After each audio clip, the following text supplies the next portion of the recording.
Hello mga kasarap! Welcome ulit dito sa ating Raisin Eatery Kasarap Eating Challenge! Yay! At ating pong contestant ngayon, o ang ating bagong challenger ay nandito na. Pasok! Yay! Okay po muna. Okay, anoy muna natin kung ano pangalan niya. Ano pangalan mo? Chino Victorina. Chino Venturina from Baliwag ko lang. Baliwag, Bulacan! Okay, so, si Chino ay nag-work kahit ayaw may paalam, sasabihin ko. Siya sa kabilang building. Sa human building siya nag-office. So, lagi siya namin customer dito, lalo na pag Friday. Suki siya rito sa Raisin Eatery. So, inabot niya yung ating challenge na challenge 2 na 3 ulam, 3 kanin. Ang ulam niya ay may balon-balunan, dinuguan, tsaka bopis, tsaka isang sabaw ng papaitan. So, yung sabaw naman, okay naman kahit di niya maubos, walang problema. So, dito tayo sa challenge 2. Ang challenge 2 natin ay kailangan ito maubos within 5 minutes. At mananalo siya ng 200 pieces plus fee yung meal niya. Kasi yung challenge 1 na 5 na ulam at 3 kanin for 10 minutes ay next time na lang daw niya. So, kaya kung mas siya rito sa challenge 2 natin. Dito sa Raisin Eatery Kasarap Challenge. So, pag pinindot ko yung timer, mag-i-start. mo na. Wala pa. Mag-i-start na si Joy sa pagkain niya. Okay, so, i-start na natin. Ready, set, go! Okay yan, monitor na natin si Joy. Ang lahat ng sumasabi dito ay usually nakakamay. Pero siya, nag-charity tinidor kasi nag-office na siya. Marami siyang hawakan na paper workshop.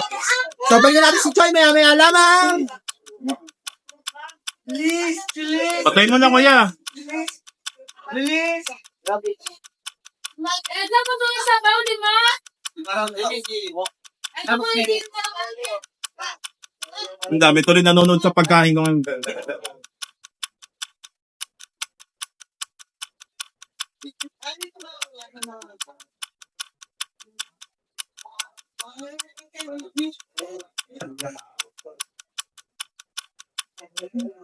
Mana kaya? Ano ngayon kaya? Mana ba?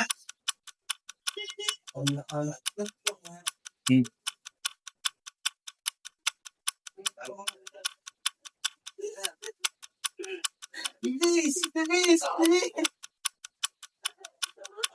Bilis, bilis. Tawag mo na. Bilis. Bilis, bilis. Ano ka? Kaya hindi na ako, ba? Ano ka, ano yun?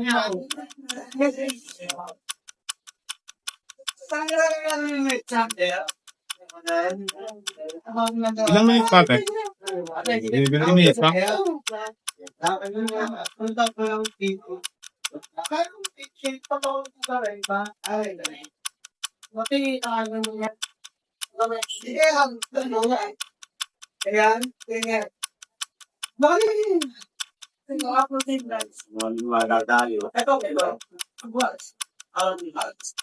Diyan lang.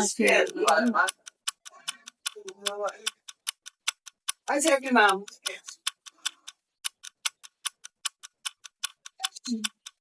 Second best.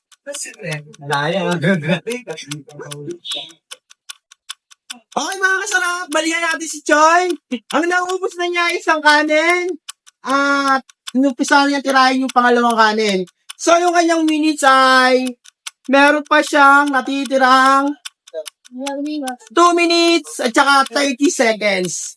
So mga papeche, kaya mo yan. Susuportahan namin dito. Go, go, go lang! Wala, hindi kaya. Sabi yan. Kamay ka kayo. Kaya man. Konti na lang, konti na lang. Kailangan isa-isa lang galaw mo lang.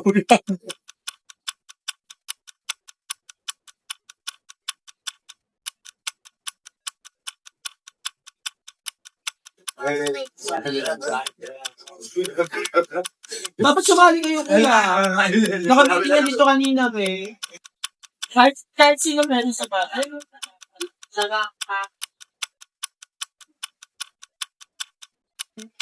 Susunod na bang na. Yung second. Lagi naman kami bumabalik dito.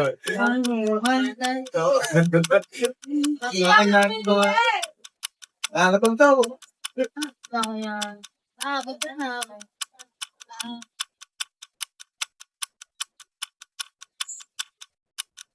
Konti na lang, konti na lang. Meron na dito na 1 minute. Tubig, lahat na tubig.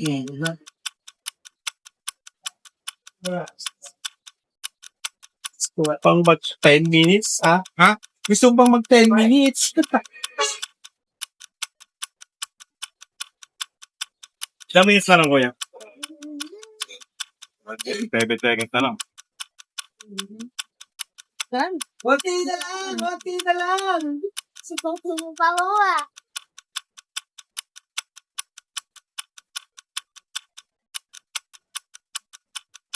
Ay, yan. Kaya yan, kaya yan. Tubig pa, tubig pa, sige pa. Hindi na kaya. Kaya yan. Kaya yan.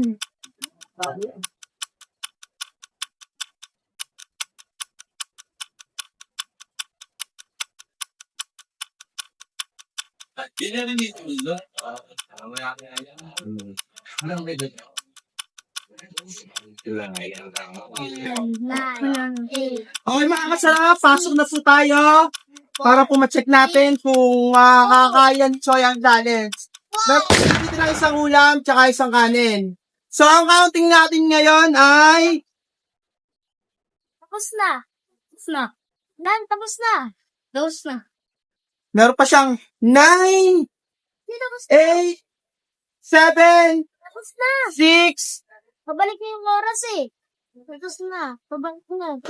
21, 22. ay out na pala. Nagpas na pala tayo. So di tayo nakapag-counting, out na pala tayo. So okay lang, wala problema, Choy, tuloy mo lang yung pagkain kasi free naman yan, free na yan dito sa Rizan Eatery, Kasarap Eating Challenge! So, meron ko yung shoutout? Wala naman po. Hello lang po. Okay, mag-hello ka na sa mga gusto Hello po. mo. Wala ka sasabihin. Wala pa sa asap na, wala pa. Susunod na challenge po, magkikita po ulit. Okay, so yun lang Thank you po po. kaya sa libreng... Sige, continuous mo lang yan. Okay, so yun lang mga kasarap sa lahat po nung gusto mag-accept po ng challenge natin. Dito sa Rizan Eatery, Kasarap Eating Challenge. Located po tayo sa BRT Highway, Barangay Sampaloc, San Rafael, Bulacan. So, shoutout po sa lahat ng mga sumusuporta, sa lahat ng nagla-like, share, face emoji, tsaka sa lahat po ng Nagla-like ating din mga po. followers. Sa like to din kahit natalo. Oh, sa lahat ng ating mga supporters, sa ating mga followers at non-followers. At shoutout po sa inyong lahat. Muli po, ako po ang inyong kasarap, si Eds Hernandez Kasarap, at lagi natin tatandaan na lahat pwede pero hindi lahat dapat. So, ilang mga kasarap, babayi!